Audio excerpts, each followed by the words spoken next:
Hello बच्चों, welcome back to dream chemistry classes. Please subscribe this channel. देखिए, आज के इस वीडियो लेक्चर में हम बात करेंगे क्लास 9th साइंस की जो रेमेडियल वर्कबुक है उसकी वर्कशीट नंबर 25।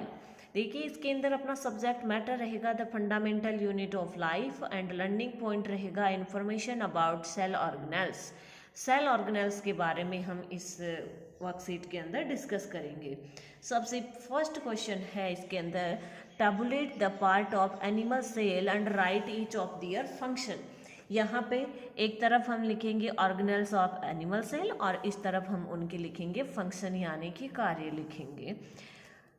तो देखिए, सबसे पहले हम लास्ट वर्कशीट के अंदर स्टडी करके आए हैं कि जो एनिमल सेल होते हैं उसके अंदर कौन कौन से सेल ऑर्गेनेल्स होते हैं। सबसे बाहर की तरफ होती है सेल मेम्ब्रेन। सेल मेम्ब्रेन का वर्क होता है control the size of the cell, या जो उसके मैटर हो उसको बाउंड रखती हैं, कवर रखती हैं। वैक्यूल, वैक्यूल का काम होता है स्टोरेज का। एनिमल सेल के अंदर वैक्यूल होती हैं शॉर्ट साइज की।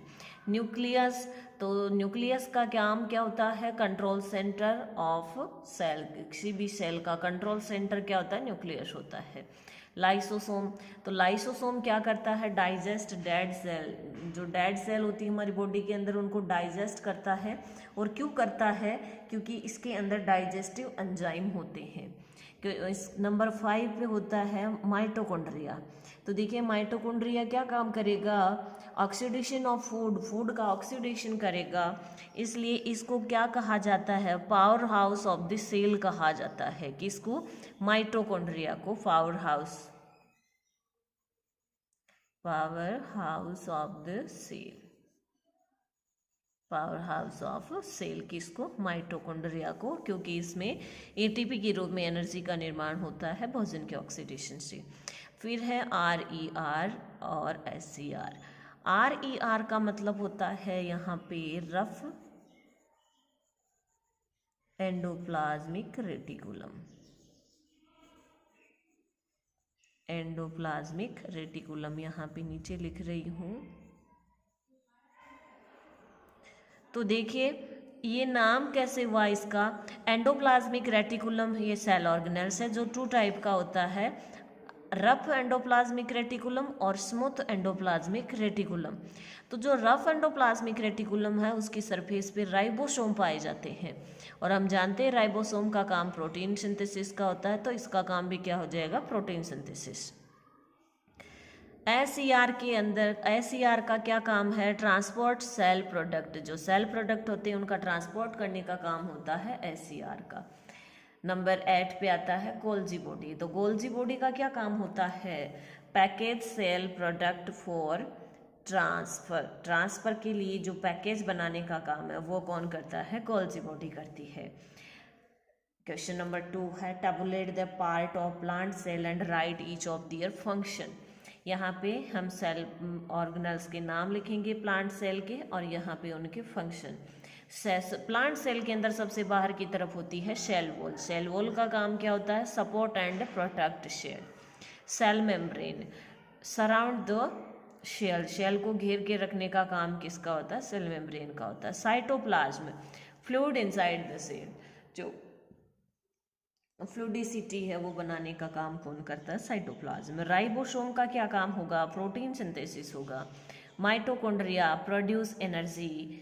माइटोकॉन्ड्रिया के अंदर एनर्जी का फॉर्मेशन होगा।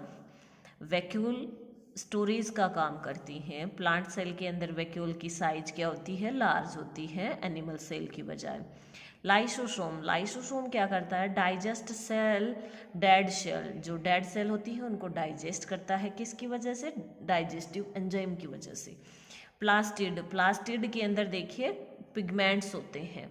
एक प्लास्टिड जो होते हैं वो 2 टाइप्स के होते हैं, क्लोरोप्लास्ट एंड ल्यूकोप्लास्ट। जो क्लोरोप्लास्ट होते हैं उनके अंदर देखिए पिगमेंट होते हैं जो कि क्लोरोफिल, जैसे कि क्लोरोफिल है और फोटोसिंथेसिस के ये काम में आता है।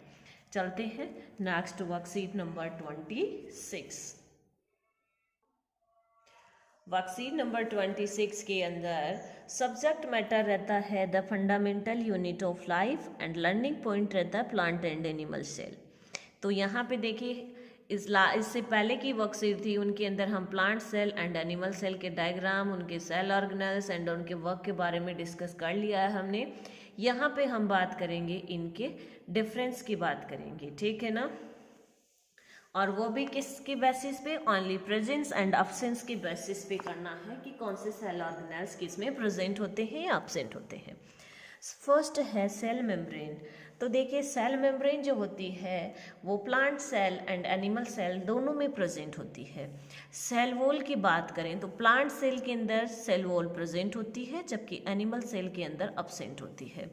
न्यूक्लियस, तो प्लांट सेल और एनिमल सेल दोनों के अंदर न्यूक्लियस प्रेजेंट होता है। न्यूक्लियर मेम्ब्रेन दोनों में प्रेजेंट होती है। साइटोप्लाज्म दोनों में प्रेजेंट होता है। जो क्लोरोफिल है, क्लोरोफिल प्लांट सेल में प्रेजेंट होता है, जबकि एनिमल सेल में अब्सेंट होता है। वैक्यूल जो होती है प्लांट सेल के अंदर लार्जर इन साइज यानी साइज में बड़ी होती है, जबकि एनिमल सेल में स्मॉल साइज की होती है। क्वेश्चन नंबर 2 है name the cell organelle responsible for photosynthesis. तो फोटोसिंथेसिस के लिए रिस्पॉन्सिबल कौन सा सेल ऑर्गेनेल है, तो क्लोरोप्लास्ट होता है। Question number 3 if there is no Golgi apparatus what will happen in the life of the cell.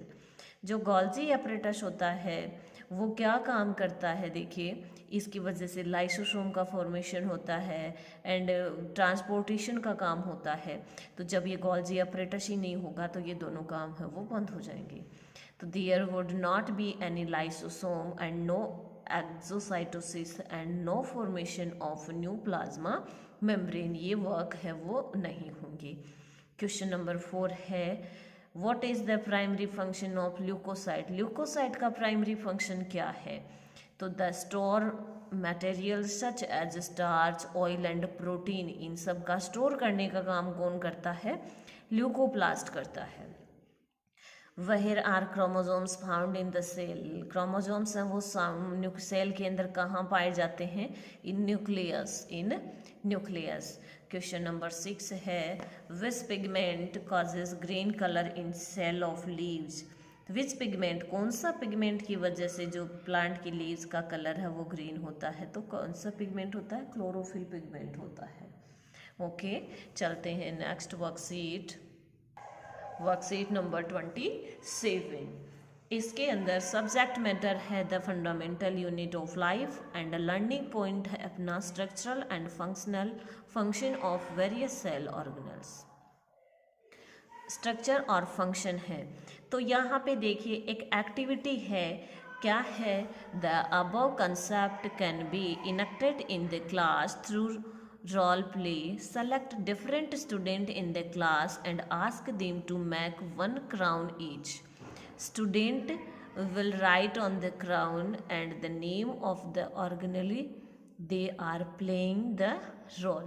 यहाँ पे एक एक्टिविटी है जिसके अंदर देखिए क्लास की जो स्टूडेंट हैं उनको एक क्राउन पहनाना है और क्राउन्स के ऊपर नाम लिखना है सेल ऑर्गेनेल्स का, कि कौन से सेल ऑर्गेनेल्स का रोल प्ले कौन सा स्टूडेंट कर रहा है। फर्स्ट फिर देखिए on each organelle student will write a description of its structure and function on A small sheet. और जिस बच्चे को जिस ऑर्गन का रोल प्ले करने का दिया जाता है उस बच्चे के पास में शॉर्ट शीट पे नाम डिस्क्रिप्शन और होना चाहिए उस सेल ऑर्गेनेल का स्ट्रक्चर और फंक्शन का। Student will introduce themselves as the cell organ and describe its structural and functional sentences. और सभी जो स्टूडेंट हैं वो इंट्रोड्यूस करेंगे अपने आप को उस सेल ऑर्गेनेल्स के रूप में जिसका रोल प्ले करने के लिए उसे दिया जाता है, उसकी स्ट्रक्चर और उसकी फंक्शनल जो सेंटेंस हैं उनको रीड करके वो स्टूडेंट सुनाएंगे। फिर फॉर एग्जाम्पल किस तरह से करना है इसको देखिए, हम कभी क्लास में इसको इस एक्टिविटी को करेंगे। Write on the sheet I would say central, I am found in animal and plant cell, कि मैं कहाँ पे पाया जाता हूँ, किस में पाया जाता हूँ। Two membrane are found above me which are called nuclear envelope. मेरे चारों तरफ कुछ मेम्ब्रेन पाई जाती हैं, 2 मेम्ब्रेन पाई जाती हैं जिन्हें न्यूक्लियर एनवेलप बोला जाता है। I control most of the activities take place in the cell. ये न्यूक्लियस के बारे में बताया गया है कि मैं बहुत सारी जो सेल एक्टिविटीज़ हैं उनको कंट्रोल करता हूँ। Get the student to practise and stage perform in the class. और इस तरह से स्टूडेंट को इस तरह की परफॉर्मेंस करने का होना चाहिए उनके अंदर confidence. Student will be able to make the about learning permanent by studying other organelles in the same manner. जैसे ये क्या है, यहाँ पे न्यूक्लियस को शो किया गया है, ये एंडोप्लाज्मिक रेटिकुलम है इसके बाहर। यहाँ पे देखिए ये जो ड्रॉप के रूप में, बिंदु के रूप में दिख रहे हैं, ये है राइबोसोम। क्या है? राइबोसोम। तो एंडोप्लाज्मिक रेटिकुलम की जिसके ऊपर ये राइबोसोम हमें दिख रहा है वो होता है रफ एंडोप्लाज्मिक रेटिकुलम। फिर ये क्या है? न्यूक्लियोलस है। क्या है? न्यूक्लियोलस है, केंद्रिक है। फिर ये अंदर जो भरा हुआ है इस तरह का, ये क्रोमेटिन पदार्थ है।